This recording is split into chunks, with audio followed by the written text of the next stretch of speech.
Hurts so good, buddy. How about those Philadelphia Eagles? Oh, man.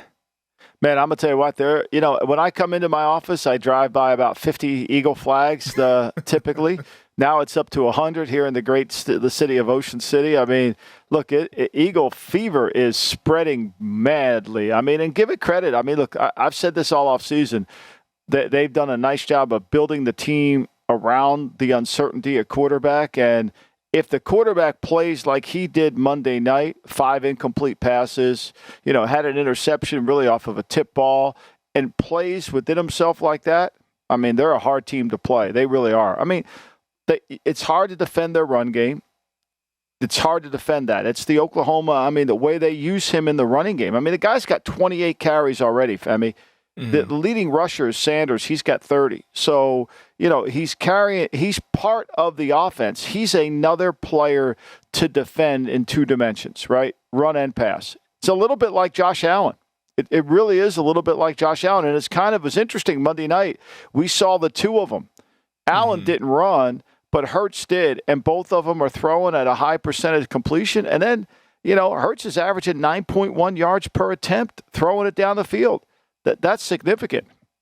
It's very significant what we saw from Jalen Hurts. 11 carries, 57 yards, 2 touchdowns in addition to 333 yards through the air, a touchdown and an interception. On the broadcast, I went back and watched it since I was doing the show during the game live. Troy Aikman said that Hurts is almost like the power back for the Philadelphia Eagles. Miles Sanders is maybe that explosive back, and Hurts is the power back. I think there's no doubt about that. I mean, it's a single wing offense. I've been saying this for almost a year now. That they're running Oklahoma's offense. You got to account for the quarterback. And Hurts is big. He's strong. He's in great shape. He's hard to tackle. What do Allen and Hurts have in common? They're both hard to tackle, and they're part of the offense. And if you take away the run game, I think what happened on Monday night, why was Hurts so effective in the passing game? Minnesota, under the direction of Ed Donatel, decided, look, I'm not giving up a big run to this guy. I'm going to play a lot of zone. I'm going to keep my eyes on the quarterback, and I'm going to make him throw the ball to beat me. Mm-hmm. It looks good on paper, but the receivers were so open that he did that, and he was very accurate with the football. So you're going to have to take away that plan. I mean, you can't give him these easy throws.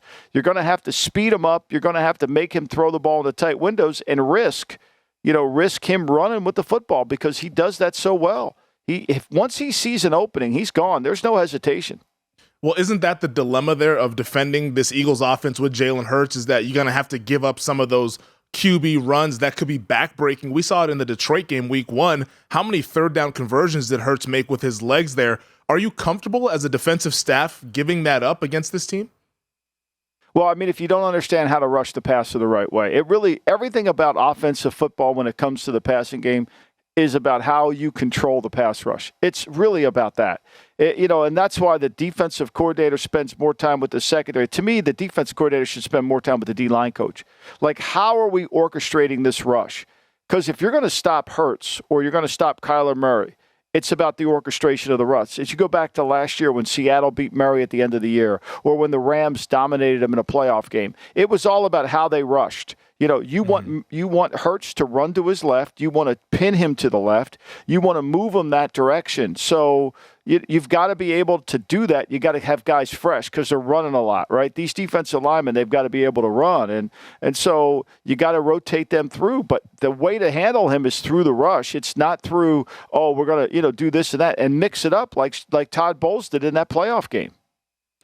Is this sustainable for Philadelphia's offense, with Hurts being the power back while also being the quarterback? Because we talked about him running, but from the passing standpoint as well, 26 of 31 for 333, about as good a day of anyone in the NFL for week number 2.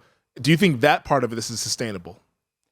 Well, if you're going to play zone against him and he's willing to make those throws, and they had the perfect call against every single defense. It was almost like they were reading Ed Donatel's mail.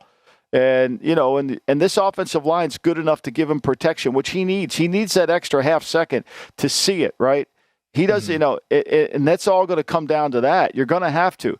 But again, if you don't force him into a drop back game, look, here's the key to Hurts' season.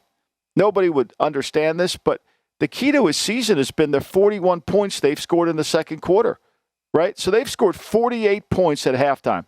They're up 48-21 going into halftime. When he's ahead like that, and that means run pass stays in effect, game over. However, if it gets into where he's behind and it's all throw and you don't have to worry about all the runs, now we'll see. But to me, I think the Eagles have played exactly what they've established the lead, which is the most important thing in all of football. And if you score 41 points in the second quarter in two games, the Eagles have 62 points on the season. They haven't even scored a point in the fourth quarter, which is why they didn't cover against Detroit.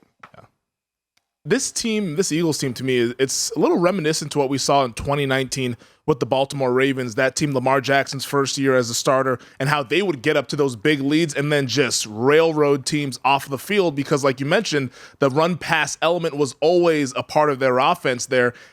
That's one of the reasons why I was in on the Eagles dating back to this offseason. I thought that they had so much talent. As long as Hurts continued to progress and they were able to get some of these leads, they're going to be difficult to stop in addition to the schedule being a little softer than most teams here. Oh, it's soft. It could be a dynamic regular season for Philadelphia.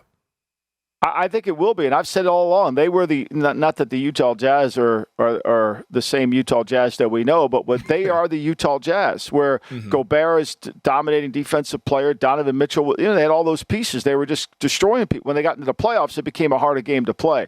I think that's going to be. But if Hurts continues to go along this path, where he's able to complete this volume of passes at a 70% clip, he's at 69.9% right now. I mean, their execution has been outstanding. I mean, you can't take it away from them. And their lines, offensively and defensively, and I think the hidden secret on Monday night was they got after the quarterback. I mean, I know Kirk Cousins is horrendous on anybody who bet Minnesota with Kirk Cousins' record. Past performance predicts future achievement. God bless you for doing it. Maybe you're going to hit gold. But the reality of it is here, I think that front, the way they attacked him and they played man-to-man in the back end, and forced him they took away Dalvin Cook, and they took away Jefferson, and all of a sudden Kirk was under pressure, and that ain't what Kirk wants to be at. This Eagles team, they have a lot of good players, and they showed up on Monday night. Thanks for watching the GM Shuffle with Michael Lombardi, and for more videos like this, make sure to subscribe to VSiN Live and the GM Shuffle podcast with Michael Lombardi, presented by DraftKings and VSiN, wherever you get your podcasts.